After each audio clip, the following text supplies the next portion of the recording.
Ассалаумағалейкум, тікелей эфирде кешкі жаңалықтармен Ғани Өтепбайұлы және сурда аудармашы Жанбота Сәрсенбаева. Алда көретіндеріңіз. Қазақстан ұлттық валютаның қатты ауытқуын болдырмайды. Президент ұлттық банкке инфляция мен теңгенің ауытқуын болдырмауды қамтамасыз етуді тапсырды.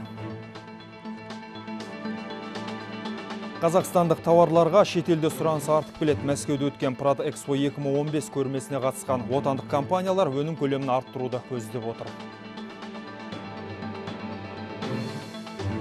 Жапонияда қарттардың жағдайы өзекті мәселеге айналды. Үкімет қарияларды күтуге бөлетін шығындарын үнемдеуге мәжбүр.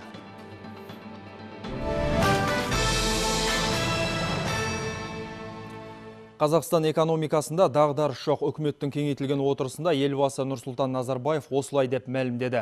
Келеңсіздіктер сыртқы нарықтың әсерінен болып жатыр деді елбасы. Қазақстан экспорттайтын негізгі тауарлар мұнай бағасының 2 еседен аса төмендеуі мен металл тыңайтқыштардың арзандауы. Оның үстіне ресейлік рубльдің құлдырауы да себеп.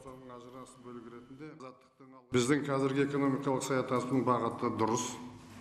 Келеңсіздіктер сыртқы нарықтың әсерінен. Қазақстанның ішінде дағдарыс жоқ. Экономикада. Біз қиындықтарды күтіп қарап отырмай, оның алдын алу үшін жедел шараларды қолға алдық. Оны халық біледі. Ең жақсы жоспарлар заманға байланысты бейімделе білуі керек. Біз әлеуметтік міндеттемелерді мұқият сақтай отырып, кейбір жоспарларымызға өзгерістер енгізетін боламыз. Бірақ біздің халқымыздың алаңдауына ешбір негіз жоқ. Әлемдік дағдарыс пен дүниежүзілік саяси ахуалға қарамастан Қазақстан өткен жылда табысты аяқтады. Мемлекет басшысы бұл бөгеттерді еңсеру үшін экономиканың қоры жеткілікті екенін айтты.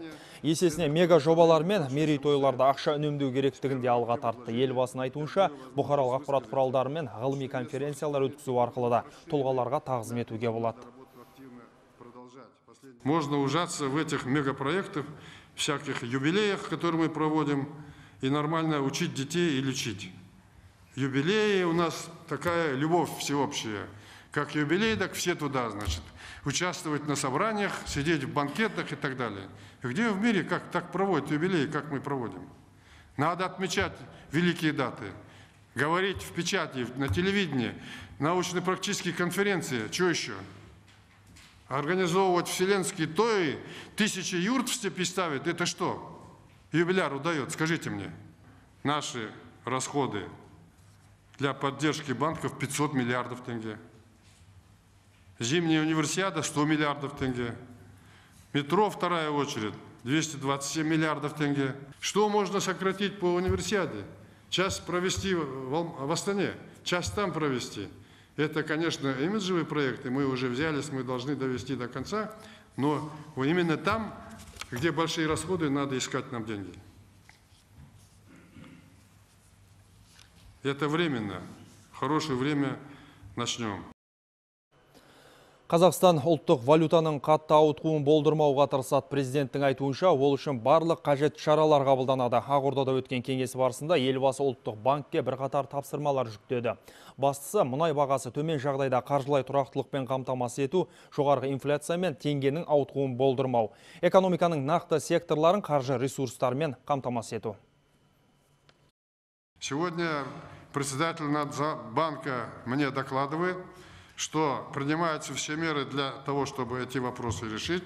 У меня нет основания не доверять Национальному банку. Я в прошлый раз предупреждал, в такой острый момент всякие провокации, инсинуации, нападения на пользу не работают, мы их должны привлекать к ответственности. Я еще раз объявляю казахстанскому народу, ничего мы скрывать не будем.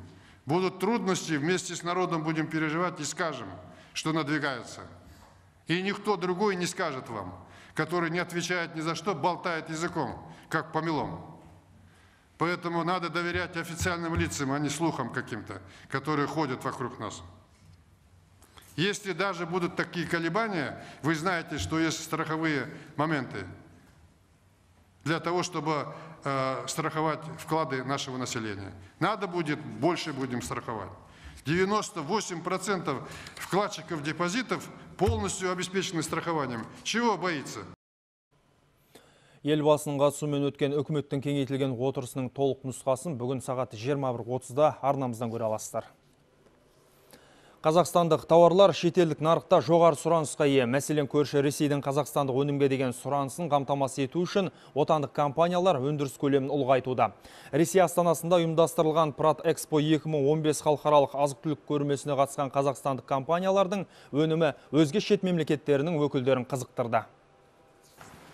Пратэкспо 2015 халықаралық азық-түлік көрмесіне биыл 65 мемлекет қатысты. Аталған көрмеге өз өнімдерін еліміздің 12 жетекші компаниялары ұсынды. Қазақстанда жасалған тауарларға сұраныс күннен күнге артуда. Мәселен, Ресей нарығын қажетті тауарлармен қамту мақсатымен отанымыздың бірнеше компаниялары өнім көлемін ұлғайтпақ. Интерес очень большой. Ресейлік сатушылар бірыңғай кеден аумағында жұмыс істейтін тауар өндірушілеріне назар аудара бастады. Нәтижесінде қазақстандық тауарға деген сұраныс арта түсті. Енді сұранысқа сәйкес өнімнің көлемін ұлғайту мақсатымен Шымкентте екі бірдей жаңа желіні іске қосуды жоспарлап отырмыз.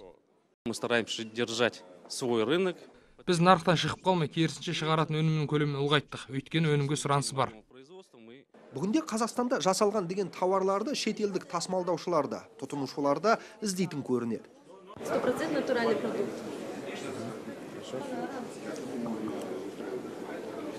Очень вкусный, хороший. Качество и Қазақстандық тауарларды дүкендерде табу қиын. Отандық тауарлар таза табиғи өнімдерден жасалады. Сапасы жоғары болғандықтан тез сатылып кетеді. Тағы бір маңызды жайт. Отанымызда жасалған сапалы азық-түлік өнімдері алыс шетелдерден келген мамандарды да қызықтырды. Руслан Оспан, Тимур Алтынбаев, Мәскеу. Батыс Қазақстан облысында марқа еті экспортқа шығарылмақ. Ақжайық ауданының Чапай ауылында ет өңдейтін кешеннің құрылысы аяқталуға жақын. Мақсат таяудағы 5 жылда осынау бағалы әрі пайдалы өнімді өндірумен айналысатын әлемдегі ең ірі тасымалдаушылардың қатарынан табылу. Мал өсірсең, қой өсір, табысы оның көлік өсір. Осыны ескерген батыс қазақстандық шаруалар қазір Шопан ата түлігінің басын 1 миллионға жеткізіп отыр. Сонымен бірге аша тұяқтылардың тұқымын асылдандыруға да ерекше көңіл бөлінеді. Ақжайық жері көпшілікке етті майлы бағыттағы әйгілі Еділбай қойы өсіп өнген өңір ретінде де мәлім. Міне осындай ерекшеліктерді ескере келе, ТМД елдер арасында тұңғыш болып, марқа етін өңдеуді қолға алдық дейді зауыт басшысы. Ет комбинатымыз қозы етін салқындатып, оны вакуумдық упаковкаға салып, шет мемлекеттерге экспортқа жіберу жөніндегі комбинаттың салынғанына 1 жыл уақыт болды. Осы 2015 жылдың 1-90-да іске қосамыз. Жылына 5000 тонна ет өндіріледі, 350 мың бас қозы еті. Шикізат ретінде 4 айлық марқа еті пайдаланылады. Өйткені дәл осы кезеңде сойылған қозы еті дәмді әрі адам ағзасы үшін өте пайдалы дейді мамандар. Мәселен, Мәскеу базарларында Австралия мен Жаңа Зеландиялық марқа етінің әр келісі $40-50 сатылады екен. Мал басын арттыруға жергілікті тұрғындар да мүдделі. Алайда одан алынатын өнімді өткізу оңай емес. Іске қосылатын жаңа нысан бұл өзекті мәселенің оң шешімін табуына септігін тигізеді дейді өңір басшысы. Бұл жерде тері, сирақтары, ішек қарын, бауыр өкпе барлығы өңделеді, барлығы қанына дейін өңделеді және тұтынушыларға жіберіледі. Бұл ауданның дамуына үлкен септігін тигізеді, себебі қосымша салық көздері, жаңадан жұмыс орындары ашылуы, осының барлығы Ақжайық ауданын, жалпы Батыс Қазақстан облысын дамытуға үлкен септігін тигізеді. Марқа етін қалдықсыз өңдеуге мүмкіндік беретін итальяндық жабдықтардың жалпы құны 2 миллиард теңге. Қондырғылар Қазагро қаржының лизингтік желілері арқылы сатып алынған. Комбинатта тәулігіне 1400 бас марқа еті өңделмек. Өнімнің 80% экспортқа шығарылады. Зауыттың іске қосылуы арқасында 300-дей жаңа жұмыс орны ашылады. Ең бастысы, жаңа нысанның іске қосылуы өңірде мал басының көбеюіне оң ықпал етпек. Талғат Серікқалиұлы, Болат Жарылғасов, Қанат Махмутов, Батыс Қазақстан облысынан. Әлем жаңалықтары. Жапонияда қарттардың жағдайы өзекті мәселеге айналды. Елдегі жасы 65-тен асқан әрбір 4-ші тұрғын зейнетақымен қоса әлеуметтік жәрдемақы алып тұрады.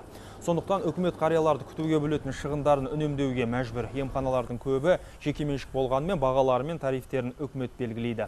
Ұлттық сақтандыру бағдарламасы аясында медициналық қызметтер құнының 70%-ын мемлекет өтейді. Ал үкіметтің қарияларды күтуге бөлетін төлемдерді қысқарту шешімі жергілікті ауруханалардың жағдайын қиындатты. Менің ойымша, үкімет таңдаған бағыт дұрыс емес. Осыдан бірнеше жыл бұрынғы медициналық қызметтерге шығындарды қысқарту бірқатар жекеменшік ауруханаларда күйзеліске ұшыратты. Ал енді зейнеткерлерге бөлінетін жәрдемақы мөлшерін азайту кейбір қарттар үйлерінің жабылуына әкеп соғуы ықтимал. Әлемдік дағдарыс саяхатшыларды да қыспақ қалды. Әсіресе еуро құнының күрт құлдырауы көптеген туристік компанияны табысынан айырды. Осы мақсатта Израильде халықаралық IMTM 2015 туристік көрмесі өткізілуде. Басты мақсат жаһандағы шипажайларды жақсылап жарнамалап, туризм саласына жаңаша серпін беру. Көрмеге 100-ге жуық компания қатысуда. Әсіресе бұл шарадан жергілікті туроператорлардың күткені көп. Өйткені қазірдің өзінде Израиль саяхатшыларының 40%-ын жоғалтып отыр.